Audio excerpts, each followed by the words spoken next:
All right. Okay, this is my first time doing this, so I thought I hit, babe, I thought I hit the record button, but I think I'm live on YouTube. So, yes, this is not the regular, edited version.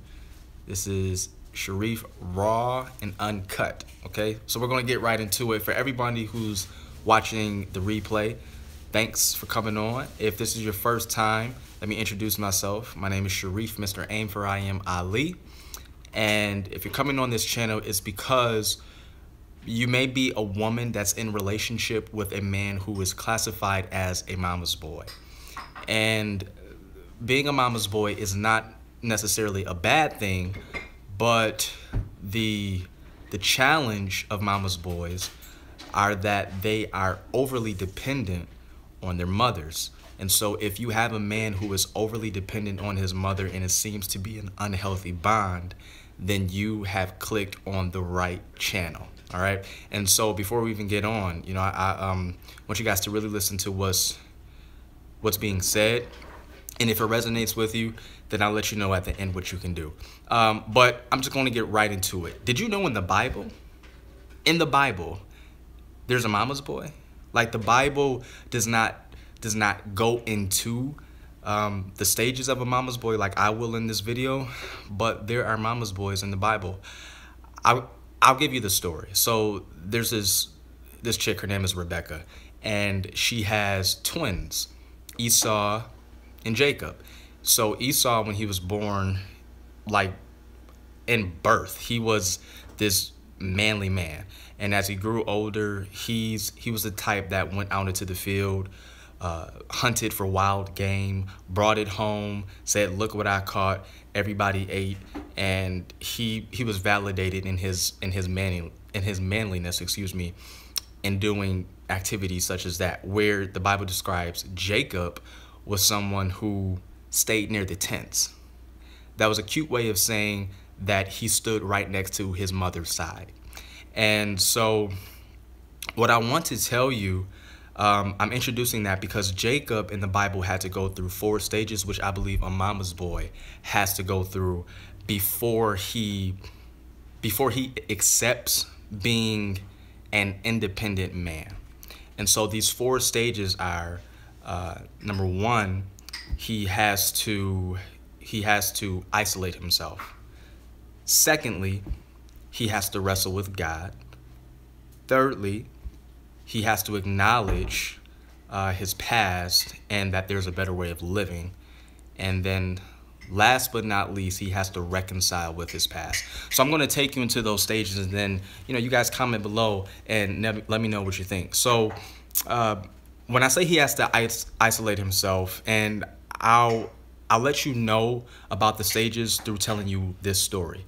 So Jacob fooled his father into, and if you guys are into the Bible, then great, you may know the story. If you're not, just follow along.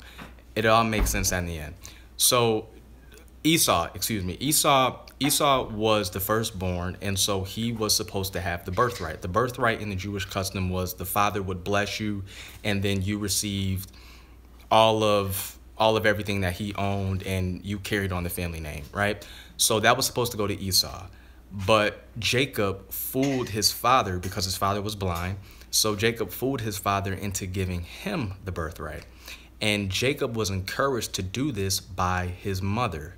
How many of you out there, ladies, are familiar with this type of story? Your man is supposed to do one thing upright, but his mother may have convinced him another way, and, it did nothing but cause strife in your household. We'll get into that into another video. But basically, Rebecca convinced Jacob to swindle his father into giving him the birthright. It happened. And Esau found out, and he was so enraged that he promised that as soon as his father died, he was going to kill his brother. The mother caught wind of it, right? And then she said, "You have to leave. You have to go because your brother's going to kill you, and you just have to go." So here we go. Step number 1, isolation.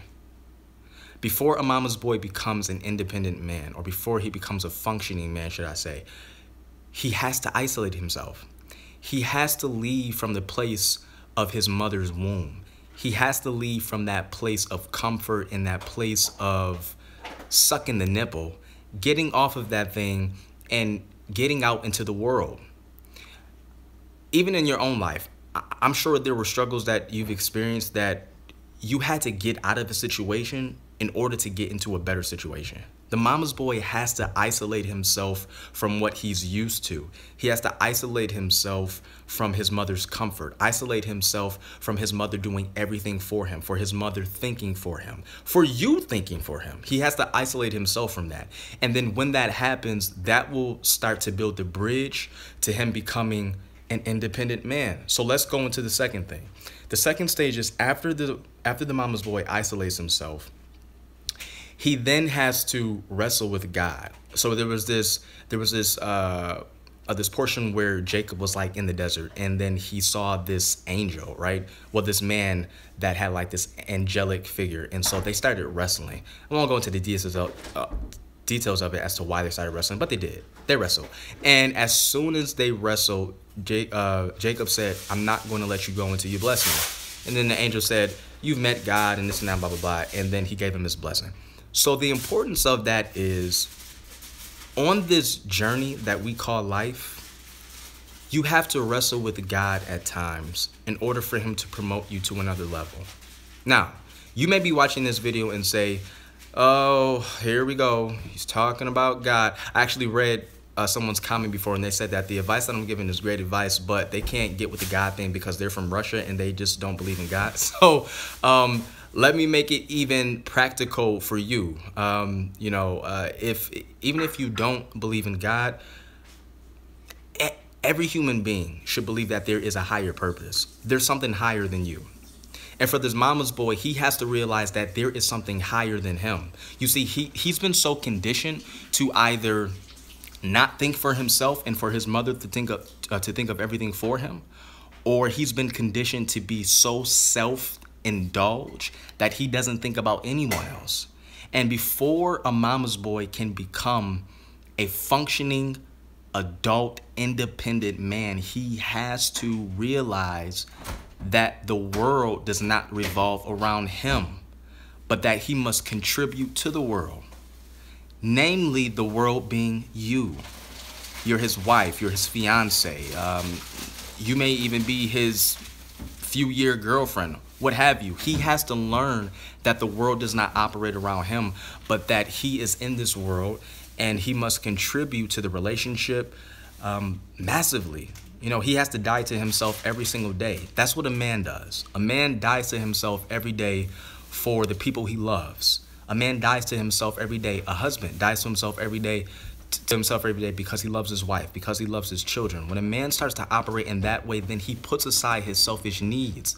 He puts aside his wants and first thinks about the wants of others around him that he loves. That's stage 2 for the mama's boy. Once he does that, he's a step closer to becoming that independent man that you need. And then thirdly, after you wrestle with God, or after you wrestle with something that's higher than you, you then have to acknowledge that you had a past and that there is a better way of living. So Jacob then had this come to Jesus moment, if you will, and he said, I have to go back home and make it right with my brother. So he sent his servants to apologize to Esau, hoping that Esau would accept his apology and not hold his end of the bargain and kill him, right? So the importance of that is this. The mama's boy must accept that the way he was conditioned to live is not sufficient for his present situation. It's not sufficient for his marriage. It's not sufficient for his relationship. It's not sufficient for him to be the man that he has to be.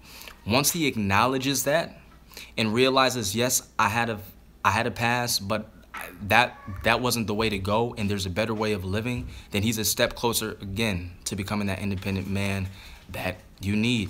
And then lastly, after you go through isolation and then wrestling with God And then after you have this moment where you say, you know what, there is a better way of living, the last thing is you have to reconcile with your past. It's not good enough for you to run away from your past. Anybody, I don't care if you weren't a mama's boy. As a woman, it's not good for you to run away from your past, because the more that you start to run, the past is going to catch up to you. So the best thing that you can do is attack your past head on. Go back to your past and reconcile with it. So you may be asking the question, well, how does my mama's boy of a man reconcile with his past? What he has to do is not live in guilt.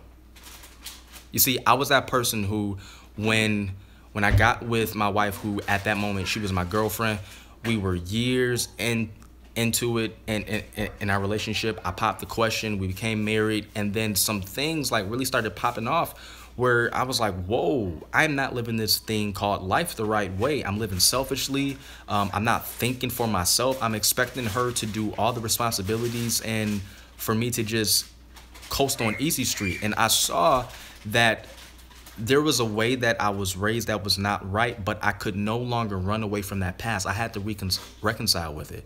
I had to say, you know what, Sharif, that was a part of your past. That's a part of you. It's what helped to shape you into the man that you are today. Because I wouldn't be as grateful for being self-sufficient, and I wouldn't be as happy for being the provider and the protector of my family if I did not come from where I came from, if I did not have the mentality that I had. You know, I know what it is to be overly dependent. And so now that, and I mean, it's a daily battle, guys. It's a daily struggle. I'm not going to sit here and act like the guru and the expert who has it all together. Sometimes my wife still has to remind me to this day that there are certain ways that I act or behave that mimic what I used to do in the past. But it's a daily, even though it's a daily battle for me, the fact is I'm still in the ring, fighting every day to become a better man, fighting every day to put my wife first, to put my children first. And so the only way that I could get to that point, though, is reconciliation. I couldn't sit and have a pity party. I used to try to do things like, yeah, but it's the way that I was raised, and I can't think for myself because it's so hard, and all the other excuses that I used to make up when my wife and I would have like these interventions, and I had to stop. But it's because I did not reconcile with my past. I did not reconcile with me, with the person I used to be. So I stopped running away from that person. And I started saying, you know what? You're a part of me. I acknowledge that. You helped to shape me to who I am today. Let's hug it out. And that's exactly what they did in the Bible. Jacob and Esau, they hugged it out. And it was forgiveness that happened. And as soon as forgiveness happened, that's when growth burst forth. When your man can forgive himself, after he goes into the reconciliation phase and he forgives himself for the mistakes he might have made, for the hurt he may have caused you, for that mama's boy mentality, then you both can start to move forward and you'll see a transformation in him.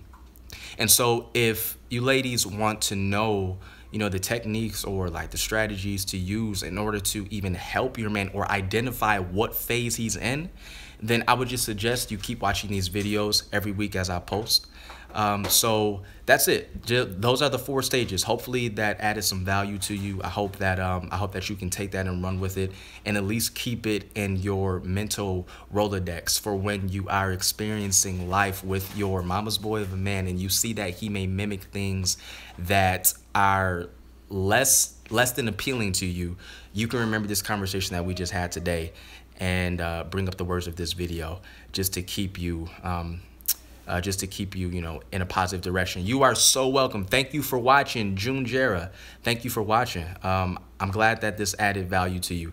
So thanks. That's about it. This live feed is pretty cool. So if any of these words resonated with you, make sure that you hit that share button after the broadcast is over. I don't know how this whole thing works or even if you can share now, I'm not sure. But I'm about to sign out. I'm home looking at my beautiful wife right now. She is cutting oranges and stuff for the family like she always does. Honey, I love you. I love you. You hear that? That was real. That was so real. This was not staged. This is my ride or die. I didn't have to cheat on my wife or do any of the other stuff that men do. I already put her through enough with all this stuff I was talking to you guys about in this video. All right, so that's about it. I'm about to sign off. Go kiss my children so they can get ready and go to sleep. And once again, thanks for watching this video. My name is Sharif, Mr. Aim for I Am Ali. And if no one has told you before, allow me to be the first. I see the supreme lover in you. All right, have a blessed day, guys, and blessings.